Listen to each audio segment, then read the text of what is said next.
Assalamualaikum warahmatullahi wabarakatuh. Kembali lagi di channel Berita Mistis. Untuk kisah kali ini masih melanjutkan dari kisah yang sebelumnya. Sebuah kisah yang diambil dari KBM, dari tulisannya Princess Sion. Sebuah kisah yang berjudul Misteri Rumah Nyai Surmini. Sebelum kita masuk ke ceritanya, tekan dulu tombol like video ini dan jangan lupa tekan juga tombol subscribe channel ini. Dan nyalakan juga lonceng notifikasinya agar tidak ketinggalan cerita-cerita baru dari channel ini. Dan bagi teman-teman yang ingin membaca langsung ceritanya, nanti silakan saja kunjungi linknya yang nanti akan saya sertakan di kolom deskripsi. Dan seperti apa untuk kelanjutan kisah ini? Langsung saja kita simak berikut ini.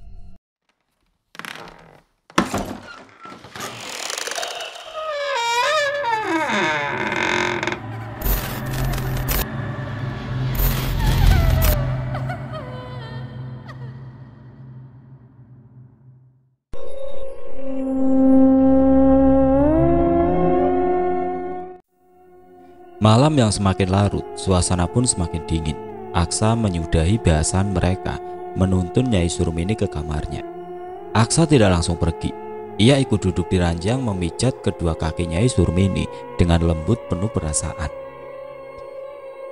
Istirahatlah Jah Bagus. Doro mau tidur. Tahu Nyai Surmini sudah mengantuk, Aksa pamit undur diri. Awalnya enggan kembali ke kamar, tapi pikirannya lancang mempengaruhi kaki agar melangkah ke kamar. Pelan tapi pasti memutar kunci, lalu menekan daun pintu. Dilihatnya Gendis meringkuk di ranjang. Ia mendekat memastikan keadaan Gendis. Ngapain kesini? Biasanya kamu pergi dan gak muncul lagi sampai besok. Aksa tersentak. Ia tertangkap basah mengira Gendis sudah tidur, padahal pura-pura tidur. Kamar ini milik siapa? Aku bebas keluar masuk. Susah payah Gendis menahan marah yang terus melesak. Segampang dan seakan tiada beban bagi Aksa setelah perbuatan gilanya. Aku mau kembali ke kamar lama. Suara Gendis merendah. Ia melemah, lelah atas perdebatan yang tidak berkesudahan. Jawaban Aksa, barang tentu tidak akan mengindahkan permintaan itu. Tolong Aksa, aku sedang hamil anak kamu. Jadi turuti saja cuma permintaan kayak gitu. Aku gak takut lagi sama hantu wanita yang baju hitam itu. Aku udah pernah disesati sama dia. Aksa langsung menoleh dengan selangkah besar mendekati ranjang. Kemarin kamu disesati oleh sosok itu. Besok-besok kamu terjun bebas di jurang sana gara-gara mendengar bisikan sesatnya. Aku mewanti-wanti agar jangan banyak berkeliaran. Di kamarku saja kamu masih bisa dipengaruhi sosok itu. Bagaimana kalau lepas dari pantauanku? Nurut saja sama aku. Apalagi kamu sedang mengandung anakku, serga Aksa. Tapi cukup. Aku tidak senang berdebat.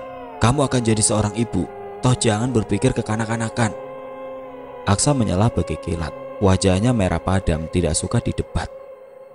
Kamu itu jahat banget Aksa. Mata Gendis merebak berkaca-kaca. Bibirnya bergetar menahan tangis. Belum lewat 1 menit, air matanya tumpah ruah membasahi pipi. Aku harus tidak berperasaan sama perempuan ngeyel kayak kamu. Sekarang kamu sudah mengandung anakku, dan artinya kamu pun jadi nyaiku. Gendis tidak menyaut lagi, entah malas memperpanjang pertengkaran atau sudah kehabisan kata. Ia hanya duduk terisak. Tidur sekarang, karena besok kamu akan menjalani ritual. Tangis Gendis spontan berhenti. Tatapannya memindai Aksa dalam tanda tanya. Apa maksud kamu? Ritual apa? Aku gak mau ikutan yang kayak begitu. Kalian itu penganut aliran yang gak benar. Aksa sedikit membungkuk mengecap rasa manis pada bibir tipis pucat dan kering itu. Gendis tidak suka, melengos mengusap bibirnya yang basah. Tanpa ragu Aksa mengusap lembut perut Gendis yang masih sangat rata. Itu hanya ritual biasa. Gendis menggeleng keras menolak perintah itu mentah-mentah. Aku gak mau Aksa. Aku lagi hamil dan kamu gak berhak maksa aku kayak gini. Anakku yang ada di perutmu, jadi aku berhak memaksa. Dan Aksa memilih pergi menyudahi adu argumen malam ini. Gendis bangun mengejar Aksa. Aksa, tunggu, kamu gak bisa semena-mena sama aku. Semakin gusar saja Aksa dibuatnya. Secepat kilat diraihnya pinggang Gendis, memupus jarak hingga hangat nafasnya amat terasa di wajah. Sudah aku katakan bahwa ini hanya ritual biasa. Tidak akan ada yang menggorok lehermu. Ingin atau tidak, kamu tetap harus menjalani ritual besok, Nyaiku. Memang lembut tutur kata Aksa di akhir perdebatan malam ini. Tapi tidak dipungkiri, tersirat makna yang mengerikan. Bagaskara meninggi. Orang-orang mulai berkutat dengan kesibukan mereka masing-masing. Hari ini Abimana sedikit terlambat datang ke kantor setelah mengamasi rumah ala kadarnya, meringankan pekerjaan ayah. Kemana sang ibu? Wanita parubaya itu kini terbaring lemah di branka rumah sakit. Anita sudah tampak tidak sehat setelah kehilangan gendis, dan puncaknya adalah 2 hari kemarin. Ia mendadak jatuh di kamar mandi yang diakibatkan pecahnya pembuluh darah di otak hingga mengalami koma. Keadaan ibu, kehilangan adik dan kemurungan ayah adalah titik terberat bagi Abimana. Ia amat terpukul dan lelah mencapai level tertinggi untuk masalah kemalangan hidup. Sampai di kantor pun bukan sapaan ramah yang menyambutnya, tapi sebuah kabar yang tidak mengenakan. Handi memanggil Abimana sekiranya untuk membahas masalah pencapaian target bulan ini. Sayangnya bukan itu. Bi, hari Sabtu ini kamu tidak di sini lagi. Kamu akan dipindahkan ke Malang. Tidak ada basa-basi, perintah itu langsung dilontarkan oleh Handi. Abimana membeku. Kenapa tiba-tiba dipindahkan ke Malang sana? Lantas apa alasannya? Handi mendepaknya ke kota jauh tanpa memberikan alasan apapun. Kenapa kamu diam? Kamu tidak terima? Setelah Handi yang melihat Abimana diam saja. Beginikah rasanya jadi bawahan rendahan? Abimana tidak tahu kenapa para petinggi di sana sinis terhadapnya. Ke Malang, Pak. Abimana mengulangi seakan masih tidak percaya. Sejujurnya bukan tidak menerima dimanapun dirinya akan ditempatkan. Hanya saja dari Jakarta ke Malang bukan jarak yang dekat. Bagaimana ayah dan ibu bila ia menetap di Malang hanya pulang di akhir pekan? Emang iya, tidak selamanya karyawan menetap di sini. Mereka pasti di rolling dan kamu harus siap dengan hal itu. Abimana dihadapkan pada 2 pilihan yang sulit. Ada kebimbangan besar di benaknya. Pak, apa boleh saya minta tunda dulu? Soalnya ibu saya lagi di rumah sakit dan gak sadar sudah 2 hari. Abimana berusaha untuk melakukan negosiasi, tapi dirinya hanya bawahan yang dituntut harus selalu tunduk di bawah perintah. Handi tidak menaruh ibah. Semuanya harus berjalan sesuai perintah. Pada akhirnya, Abimana hanya bisa pasrah, berada jauh dari keluarga demi menopang hidup. Ayahnya sudah 4 tahun pensiun dari bandara, dan posisi tulang punggung otomatis digantikan oleh Abimana. Baik, Pak. Abimana meninggalkan ruangan itu menyudahi bahasan yang berujung pada kepasrahan dirinya. Lesu air mukanya sampai Sisil harus menghiburnya dengan makan siang bersama. Karyawan dipindahkan kayak gitu udah biasa, gak usah diambil pusing, Bi. Celotehan Sisil malah semakin membuang jauh semangat Abimana. Ia mendesah, bukan gitu, Sil. Aku bukan anak yang tega ninggalin orang tua yang lagi berjuang di rumah sakit. Mamaku koma di rumah sakit. Sisi terhenyak. Maaf, Bi, aku gak bermaksud. Kini Sisil bisa merasakan bagaimana sakit dan beratnya jika berada di posisi Abimana. Kenapa harus aku yang baru bekerja ini? Kenapa nggak yang lain yang sudah berpengalaman? Keluhnya. Seandainya bisa, ingin sekali Abimana menyalahkan takdir. Kenapa harus sekejam ini padanya? Coba kamu bicarakan dulu sama ayah kamu, Bi. Mana tahu juga di sana kamu dapat info tentang adik kamu. Mendengar ujaran itu, Abimana pun teringat dengan Aksa. Memang sudah lama Abimana ingin menceritakannya pada Sisil, tapi selalu tidak punya waktu. Sil, kamu pasti gak percaya sama apa yang akan aku beritahu. Bagaimana Sisil tidak penasaran dengan sekalimat itu? Abimana pula seperti sengaja menggantung ucapannya, hingga alis coklat Sisil harus bertaut karena penasaran. Apa sih, Bi? Tanyanya tidak sabar. Aku pusing keliling mencari info tentang lambang yang kamu buat dan kamu tahu. Lambang itu sama persis sama tato yang ada di tengkuk Pak Aksa. Sama persis dan aku bisa jamin itu. Sisil terperangah. Semula tidak yakin, tapi keseriusan yang tampil di wajah Abimana membuatnya turut meyakini. Besok-besok kamu coba perhatikan kalau Pak Aksa ada di sini, dan aku pun lagi cari-cari tahu tentang dia, Sil. Tugas Abimana. Kalau kamu mau cari tahu tentang Pak Aksa, sebaiknya hati-hati dan tetap dalam mode aman.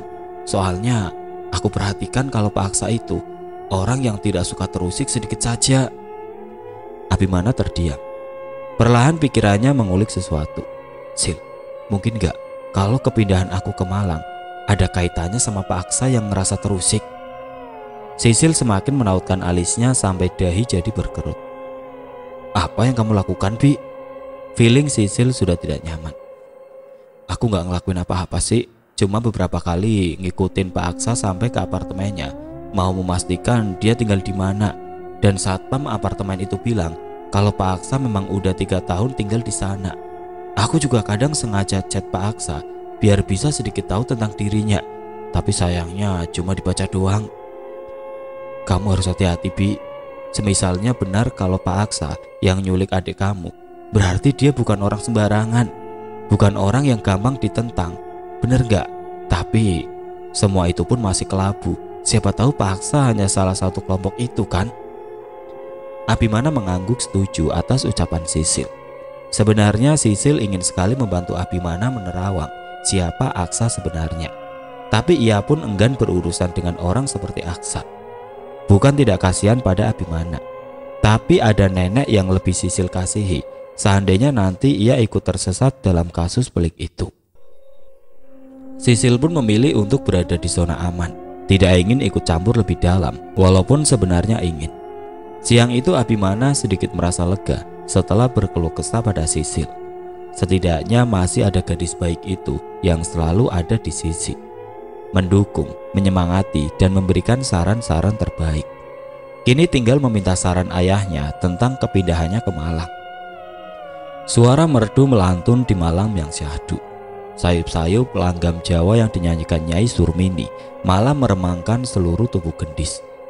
Ia masih mematung di depan cermin setelah Sri melilitkan kain batik di tubuh Gendis. Batik motif ratu-rati. Namanya yang indah berkaitan dengan coraknya yang juga cenderung feminim. Batik ini menggunakan corak berlian dan perhiasan sebagai simbol kemuliaan dan keagungan yang kelak didapatkan sang anak. Mbak Sri, ini ritual apa sih? Tanya Gendis. Jawaban yang didapatnya sama persis dengan apa yang dikatakan oleh Aksa semalam bila mana acara ritual itu biasa saja, tidak aneh-aneh. Walau begitu, debaran jantung Gendis seakan tidak bisa kembali normal. Sejak 30 menit lalu, sudah banyak orang yang berdatangan. Seramai itukah hanya acara yang katanya biasa saja? Nyai Gendis sudah diminta datang ke balai-balai, lapor Ning. Gendis pun berjalan penuh kepasrahan didampingi oleh Sri dan Ning serta Mbok Uyun. Gendis masuk ke rumah joglo itu dan spontan mengedarkan pandangan ke seluruh ruangan. Setidaknya ada 40 orang yang menghadiri acara, entah acara apa itu. Sedangkan orang yang dicarinya sejak siang tadi duduk di samping Nyai Surmini. Mari Nyai. Sri menuntun Gendis ke kursi yang ada di tengah ruangan. Beberapa orang mendekatinya, termasuk Aksa. Mbak Karso meraih sehelai kain sutra kuning dililitkan ke tangan, lalu meraba perut Gendis yang ada di balik kain batik. Mata lelaki sepuh itu terpejam sembari mendengungkan mantra-mantra yang hanya dimengerti oleh mereka. Sekian detik, Mbah Karso menyudahi ritual anehnya. Nyai milik Raden Aksa mengandung janin kembar. Tanpa ragu Mbah Karso melantangkan sekalimat itu, membuat Gendis tercengang tidak percaya. Di depan sana, Aksa berdiri dengan wajah sumringah luar biasa tatkala mengetahui Gendis mengandung 2 bayi sekaligus. Aksa mendekati Gendis, lalu berlutut memberikan ciuman di perut Gendis berulang kali. Aksa tidak mengucapkan apapun, tapi binar yang terpancar dari mata dan wajah tidak bisa disembunyikan bahwa ia bahagia. Malam itu Gendis benar-benar diratukan oleh Aksa. Setelah Gendis disiram dengan air kembang 7 rupa, Aksa menyelimutinya, lantas menggendong hingga ke kamar. Tidak dibiarkan kaki Gendis yang telanjang menapaki tanah. Apa benar kalau aku hamil bayi kembar? Tanya Gendis hati-hati. Maklum saja ia tidak ingin salah berucap yang nantinya mematik perdebatan sengit. Kalau aku meyakininya, maka kamu pun harus meyakininya. "Dua anak kembar sudah lama aku menantinya, Nyaiku," sahutnya lirih, tidak lupa membenamkan wajah mengecup ceruk leher putih mulus itu. "Sakit, Aksa?" Gendis meringis tatkala Aksa tidak sengaja menghimpit kedua buah dadanya, yang memang terasa ngilu beberapa hari ini. Aksa kembali menegakkan tubuh, mata tajamnya yang menatap lekat harus membuat Gendis lekas memalingkan wajah. "Ganti kain basah ini dan tidurlah," titahnya disertai tangan yang tidak henti mengusap-ngusap perut yang mana sedang tumbuh benih darinya. Aksa pergi setelah berhasil membuat perasaan Gendis jadi tidak karuan. Selepas Aksa pergi, Gendis buru-buru meloroti kain basah itu dari tubuhnya, mengganti dengan baju tidur. Di luar sana acara belum selesai. Dilihatnya Sri berjalan masuk ke rumah induk. Rasa lapar membuat Gendis ikut mendatangi rumah besar itu. Tidak seperti hamil muda pada umumnya, yang tidak ingin makan karena mengalami morning sickness. Gendis malah lebih sering makan dari biasanya. Langkahnya pelan menuju dapur. Di ujung lorong sayup-sayup dua orang sedang berbicara. Semakin dekat, semakin jelas pula suara itu. Kayak suara Aksa. Sampai di depan pintu barulah jelas suara siapa yang didengarnya. Aksa dan Nyai Surumini. Gendis tidak ingin mau tahu apa yang dibicarakan oleh keduanya. Namun sampai pada suatu ucapan langkah Gendis terhenti. Bayi kembar itu akan mencapai kesempurnaan pemujaan kita. Aku sudah lama menunggu saat-saat ini, saat dimana aku mengorbankan bayi kembar Ndoro. Tubuh Gendis menegang, nafasnya mendadak tidak beraturan. Jelas sekali Gendis mendengar ujaran Aksa yang mengerikan itu. Gak mungkin. Gendis terpundur hampir menabrak meja hias yang ada di sudut lorong. Gak mungkin. Ia menggeleng tidak percaya, menutup mulut dengan telapak tangan. Gendis shock bukan main. Ucapan Aksa yang baru didengarnya amat mengerikan dan tidak berperasaan. Aku gak salah dengar kan? Gendis linglung. Langkahnya bergetar menjauhi ruangan itu. Niat semula ingin mencari makanan di dapur, tapi lupakan soal makanan. Setelah obrolan Nyai Surmini dan Aksa berhasil membuat Gendis takut setengah mati. Rasa marah dan tidak percaya mengaduk riuh dadanya hingga bergemuruh. Gendis terus melangkah menyusuri lorong temaram itu sampai pada kamar lamanya. Sungguh, Gendis lebih memilih kamar lamanya daripada kamar mewah Aksa yang lebih mengerikan. Bisa-bisa Gendis dipaksa melahirkan di sana. Setelah itu dua bayi mungilnya akan direnggut tidak berperasaan. Enggak, Gendis kembali menggeleng. Tubuhnya merosot lemah bersimpuh di lantai ubin yang dingin itu. Mata meriak hangat manakala ingat dengan wajah Aksa semalam yang amat sumringah saat Mbah Karso mengumumkan tentang janin kembar. Gendis salah mengira gurat-gurat hayal yang Aksa tampilkan. Disangkanya Aksa teramat bahagia karena akan mendapatkan anak kembar, walau dari hasil perzinaan. Memang Aksa bahagia, tapi bukan tidak sabar ingin menimang kedua buah hatinya, melainkan tidak sabar untuk dijadikan sesembahan pada sang Ratu Malam. Pantas saja semalam Gendis begitu diratukan oleh Aksa. Tidak lain tidak bukan karena Gendislah yang akan menyempurnakan segala kegilaan yang terjadi di rumah itu. Putus asa sudah, hancur sehancur-hancurnya hidup gara-gara lelaki tidak waras seperti Aksa. Tidak lama kilatan petir sekilas menerangi kamar. Hujan pun turun dengan derasnya saat itu juga. Dalam keadaan sefrustasi itu, tiba-tiba angin menderu, menghantarkan aroma busuk yang sangat menyengat, sampai Gendis turut menutup mulut dan hidung menghalau aroma tidak sedap itu. Sekaligus menahan mual, entah dari mana datangnya. Gendis tidak tahan lagi dengan sehirup aroma busuk itu. Ia beranjak dari kamar menuju balkon rumah. Hujan yang dihembus angin memercik membasahi wajah Gendis. Aku akan jadi ibu. Sudah seharusnya aku lindungi anak-anak aku. Entah dari mana keberanian itu muncul. Semula Gendis ingin pasrah, tapi kini ia bertekad akan melindungi janin tidak berdosa yang baru tumbuh dalam rahimnya. Baru ingin membalik badan, kedua tangan kekar melingkar perutnya. Tidak perlu lagi bertanya siapa yang sedang memeluknya dari belakang. Aroma mus yang menguar cukup memastikan bahwa lelaki itu adalah Aksa, iblis berwujud manusia yang tidak punya perasaan. Tahu Aksa yang memeluk, Gendis kontan menepis kedua tangan kekar yang melingkari perutnya. "Lepas!" Bentakan itu disertai tatapan Yalak. "Nyai!" Satu tamparan keras menghentikan sekalimat yang baru akan Aksa ucapkan. Wajahnya berubah merah padam. "Kamu kayaknya emang bukan manusia, Aksa. Kamu dan semua orang di rumah ini udah melebihi setan." Datang-datang diserang Gendis dengan kalimat tajam dan telapak tangan sampai kedua rahang Aksa menegang. Gemertak giginya terdengar ngilu. Aksa bergeming di sana menatap tajam pada mata Gendis yang menampakkan kebencian mendalam. "Atas dasar apa kamu melemparkan kalimat pedas itu?" Sekali bersuara, Aksa bertanya dengan dinginnya. "Aku tahu semuanya, Aksa. Aku tahu niat busuk kamu. Aku tahu kenapa kamu menginginkan bayi. Karena kamu ingin menjadikannya penyempurna sesembahan kamu, kan? Kamu memang brengsek. Ini darah daging kamu." Seluruh amarah Gendis telah meledak. Tangisnya pecah mengiringi dada yang masih bergemuruh hebat. "Di mana letak nurani kamu, ah?" "Bagus, kalau kamu sudah tahu, biar aku tidak perlu sungkan memberitahu kamu," sahutnya tidak berperasaan. "Kamu emang sinting." Gendis memaki sembari mendorong Aksa sekuat tenaga. Sungguh, ia tidak sudi didekati lelaki macam Aksa. "Kembali ke kamar," titah Aksa. Matanya mengisyaratkan tidak ingin bantahan. "Lebih baik aku mati daripada kembali." Lantas Gendis melewati terali yang membasahi balkon. "Kamu jangan macam-macam denganku, Gendis."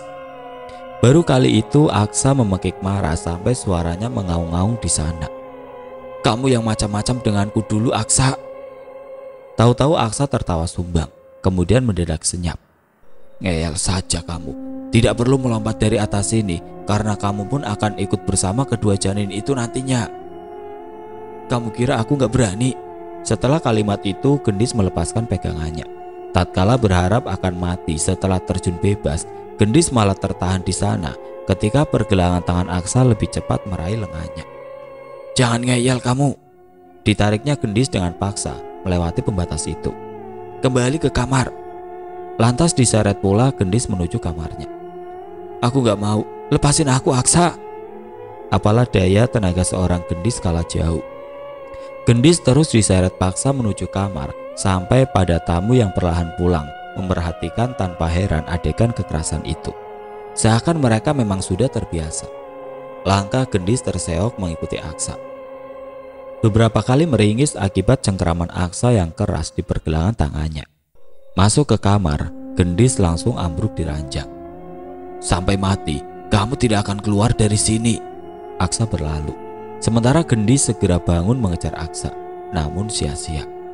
"Aksa, buka pintunya, Aksa!"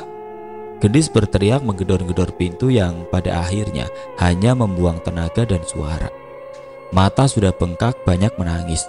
Wajah pun sembab luar biasa. Gendis harus apalagi sekarang? Selain menangisi keadaan miris dirinya.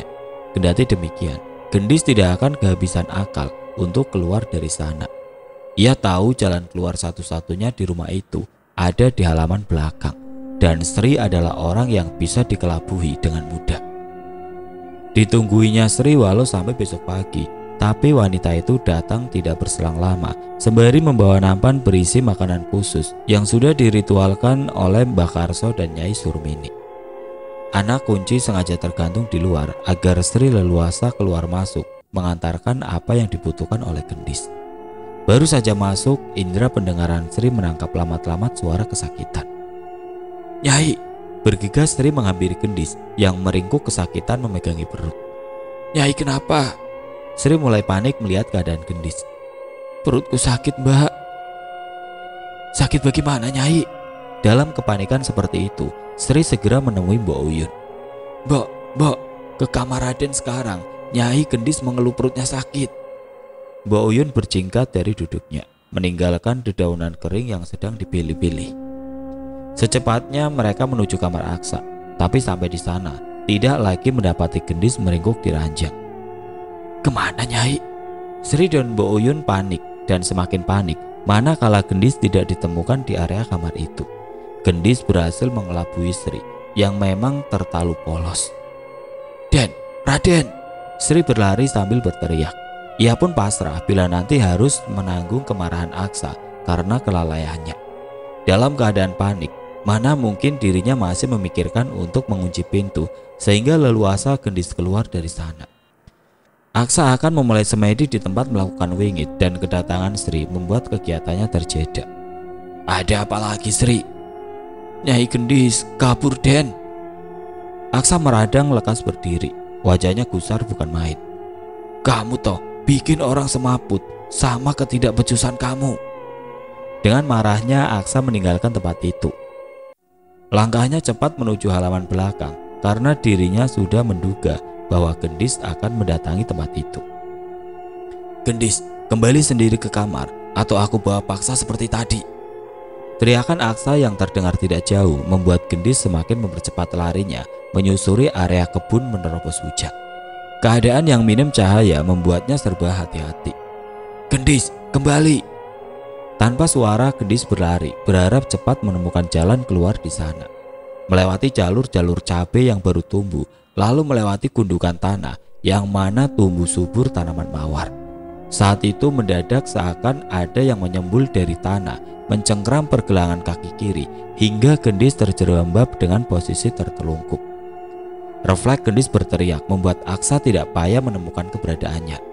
Di sana, Aksa mendapati Gendis terbaring di tanah, meringis kesakitan memegangi perut bukan kaki. Sakit. Gendis merintih. Sakit yang teramat membuat air mata meleleh. Ia pun tidak hirau lagi dengan kedatangan Aksa. Sudah aku katakan, area belakang bukan tempat untuk kamu datangi. Kamu memang cari penyakit denganku, Gendis.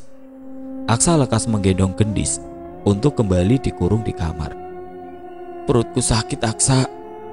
Aksa tidak menghiraukan rintihan itu sampai tiba-tiba ia merasakan basa yang berasal dari bagian bawah paha Gendis. Apa ini? Segera Aksa mencari tempat sedikit terang. Manakala berada di tempat terang, matanya melebar sempurna ketika rasa basa itu adalah darah yang mengalir dari sela paha Gendis. Brengsek! Tidak ayal Aksa memaki dalam keadaan panik luar biasa.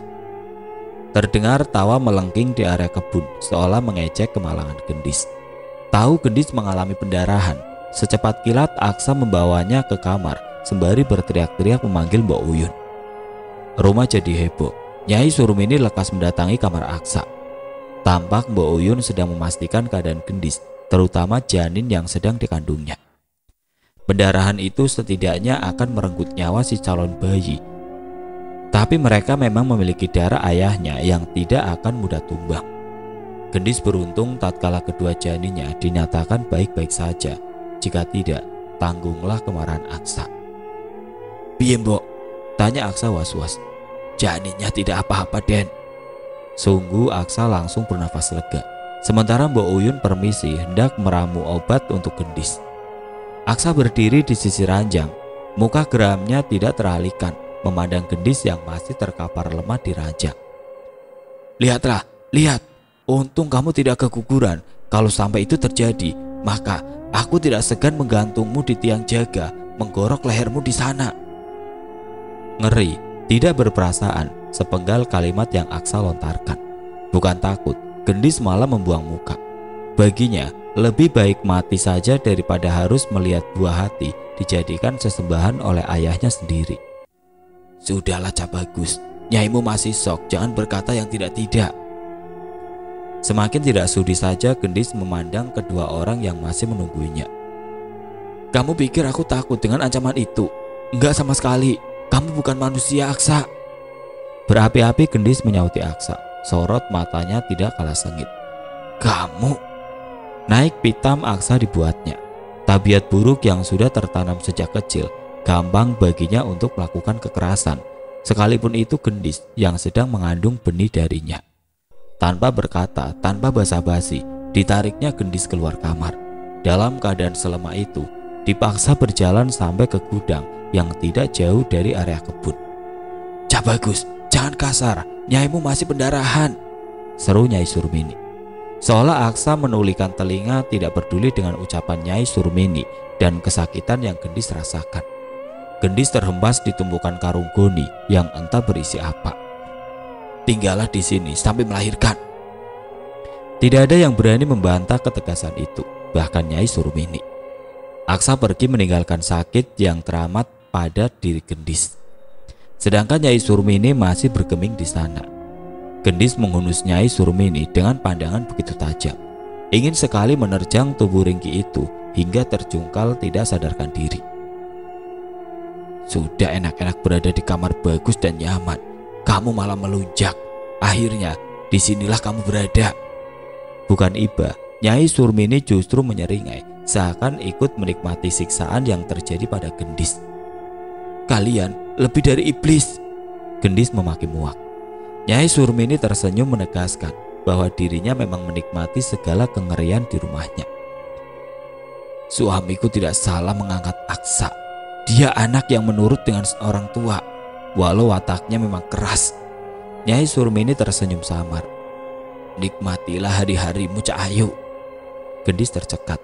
Ucapan Nyai Surmini membuatnya berpikir keras. Aksa bukan anak kandung Nyai Surmini. Gendis menerka-nerka. Dari apa yang diucapkan Nyai Surmini, jelas Aksa bukanlah anak kandungnya. Lantas apa yang orang-orang tidak waras itu rencanakan? Gendis tidak tahu harus bagaimana lagi.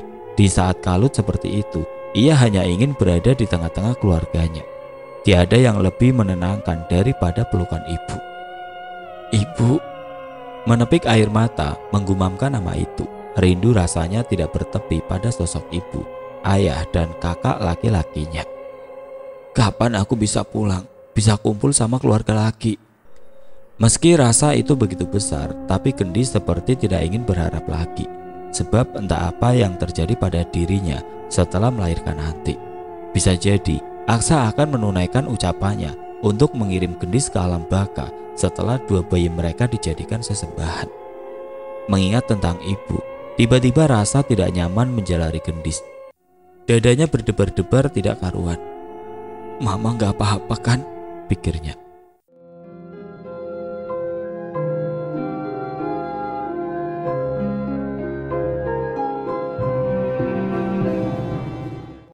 Oke teman-teman, sampai di sini dulu ceritanya.